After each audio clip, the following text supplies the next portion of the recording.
Halo, kembali lagi di bizclass.com.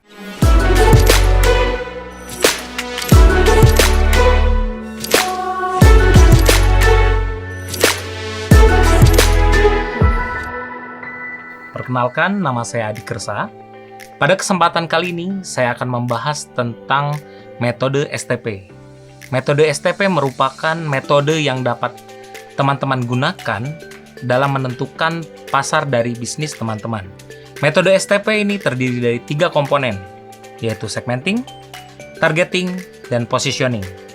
Di mana teman-teman tidak hanya dapat menentukan target pasar, tetapi juga dapat menentukan positioning yang tepat untuk bisnis yang sedang dijalani oleh teman-teman.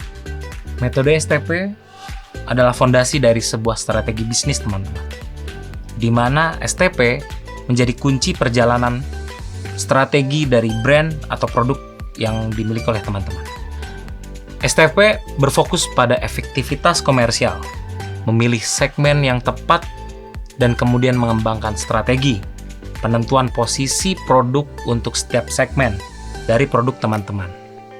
STP memiliki beberapa fungsi, di antara lain adalah yang pertama, mendesain produk yang sesuai kebutuhan pasar dan responsif menjawab kebutuhan dari market. Lalu yang kedua adalah menganalisis pasar. Lalu yang ketiga adalah menemukan peluang dari market. Lalu menentukan keunggulan dan posisi produk. Dan juga yang terakhir adalah menentukan strategi komunikasi yang efektif dan efisien untuk produk teman-teman. Nah, pada kesempatan kali ini kita akan membahas secara detail dari segmenting, targeting, dan positioning. Nah, segmenting ini apa sih? Nah, dari segmenting ini kita bisa melihat bahwa kita dapat menentukan basis dari segmentasi produk kita. Jadi kita bisa melihat bahwa sejauh mana produk kita ini tuh masuk pasar di segmen mana. Nah, untuk menentukan segmen ini kita juga harus menentukan dari karakteristik dari setiap marketnya. Nah, karakteristik dari market ini dari mana sih kita bisa lihat? Nah, ini bisa dilihat dari target yang kita mau, misalnya customer ini kita bisa lihat dari beberapa tool seperti customer persona. Dari market segmentation ini kita bisa mendetermine dari karakteristik setiap market yang ada.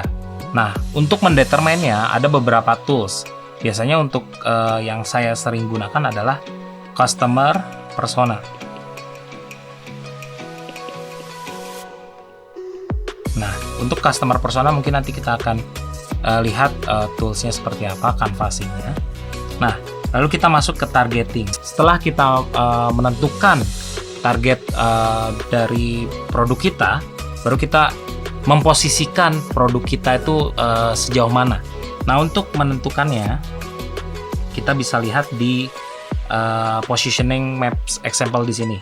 Di sini kurang lebih ada 4 kuadran. Kita bisa dilihat bahwa 4 kuadran ini bisa dilihat bisa dibagi dari misalnya produk teman-teman ini ada murah, mahal, friendly, unfriendly. Nah, ini perlu dilihat dan perlu di-set, di mana teman-teman juga harus meresearch atau teman-teman perlu mencari data-data dari pesaing teman-teman, sehingga teman-teman harus dapat melihat di mana posisi teman-teman.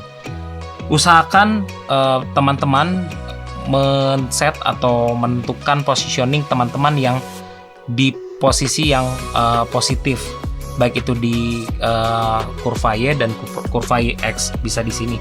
Misalnya ini positioning example yang saya lihat yang ada di layar di sini adalah positioning example untuk mobil. Nah, ini bisa dilihat bahwa luxury dan ekonomi, lalu ada two seat dan juga family. Kalau bisa dilihat bahwa Porsche ini menempati di posisi luxury dan juga two seat. Sedangkan untuk two seat dan ekonomi yang harganya lebih murah itu di Mini Cooper. Nah, ini kan bisa dilihat nih, ada Mini Cooper, ada Porsche dan ada BMW. BMW di sini luxury dan family. Nah, diusahakan teman-teman memilih di antara kuadran ini yang lebih positif. Seperti mungkin kita bisa lihat di Volvo. Volvo ini memiliki harga yang ekonomis dan juga dia cocok untuk family. Sehingga ini di kuadran keempat. Kurang lebih untuk positioning seperti itu. Oke, baik teman-teman, untuk penjelasan materi tentang metode STP sudah berakhir. Setelah ini, teman-teman bisa mengerjakan kuis yang sudah disediakan, serta latihan membuat metode STP pada bisnis teman-teman, sehingga dapat diimplementasikan dengan baik dan benar. Terima kasih teman-teman sudah menonton video ini. Semoga bermanfaat ya. Saya Adi Kersa pamit undur diri. Kembangkan bisnismu bersama bizclass.com.